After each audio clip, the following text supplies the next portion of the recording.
আলাইকুম, কি অবস্থা? কেমন আছেন? আমরা ভালো আছি মোটামুটি, আলহামদুলিল্লাহ। এটা গত কয়েকদিন আগে এটা আমার মেয়ের জন্মদিন উপলক্ষে সবাইকে একটু দাওয়াত করছিলাম। সেই দাওয়াতের যে খাবারগুলো, যে মজার মজার খাবার, এগুলো আমি রান্নাটা অল্প একটু হলেও ভিডিও করে রাখলাম। দেখতেছি যে রান্নাগুলো একদম বাবুর্চির মতো, বাবুর্চি বলতে পারেন। ভাইয়া খুবই রান্না ভালো পারে। তারপর এখানে দেখেন চিকেন রোস্টগুলো এত সুন্দর করে বানিয়েছে, একদম এক কথায় অসাধারণ হয়েছে। এখানে চিকেন রোস্ট ছিল 110 পিসের উপরে।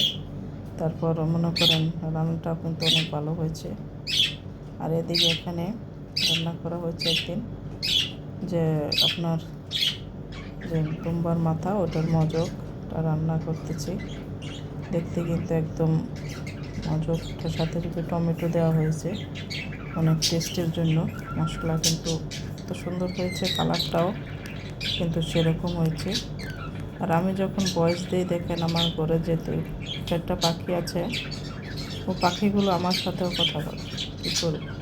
আর এখানে দুম্বার মাথা, ওগুলো মানে 3টা 4টা 4-5টা মাথা, ওগুলো একসাথে জমা হয়েছিল।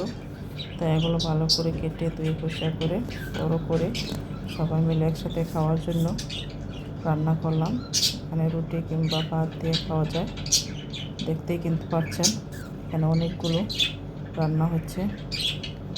রান্নাগুলো মোটামুটি ভালো, আলহামদুলিল্লাহ।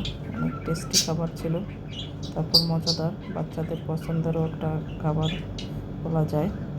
আর এদিকে আপনার রান্নাগুলো হওয়ার পরে আমরা সবাই মিলে একসাথে বসে পরিবেশন করতেছি। সাথে ছিল সাদা একদম প্লেন পোলাও, যা একদম কালো জিরা চাউলের পোলাওটা ছিল। সাথে ছিল সালাদ, ছোটো করে কেটে, লেবু, এক কথায় একদম পারফেক্ট, আলহামদুলিল্লাহ। আর একদিকে আমরা এক ভাইয়ের বাসায় গেছিলাম বেড়াইতে, ওখানে যেয়ে দেখে একদম ফ্রুটের সমাহার। এত ফ্রুট দেখতে, যেহেতু মেহমান দাঁড়িয়ে ফ্রুট অনেকগুলো কাটা হচ্ছে, তারপর বসে কাটতেছে ফ্রুটগুলো। আর দেখুন আমি ভয়েস দেওয়ার সময় আমাদের পাখিগুলো কীভাবে কথা বলতেছে, ও এরকমই যখন দেখে যে আমি কখন ভয়েস দিই তখন এরকম করে। আর দেখেন কাঁঠাল, এটা তো সবাই বেশিরভাগই চেন, আমাদের জাতীয় ফল, বাংলাদেশের জাতীয় ফল কাঁঠাল। সবাই বেশিরভাগই পছন্দ করে, যে পছন্দ না এরকম মানুষ না বললেই চলে, সবাই পছন্দ করে। এই দেখেন কাঁঠালগুলো আসলে সত্যিই কিন্তু অনেক মজা ছিল। কাঁঠালগুলো অনেক টেস্টি ছিল, যেহেতু কাটা কাঁঠাল শেষ পর্যায়ে, তারপরেও কিন্তু অনেক টেস্ট।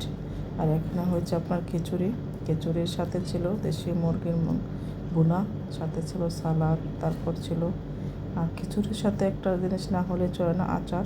আচারটা কিন্তু অনেক টেস্ট ছিল।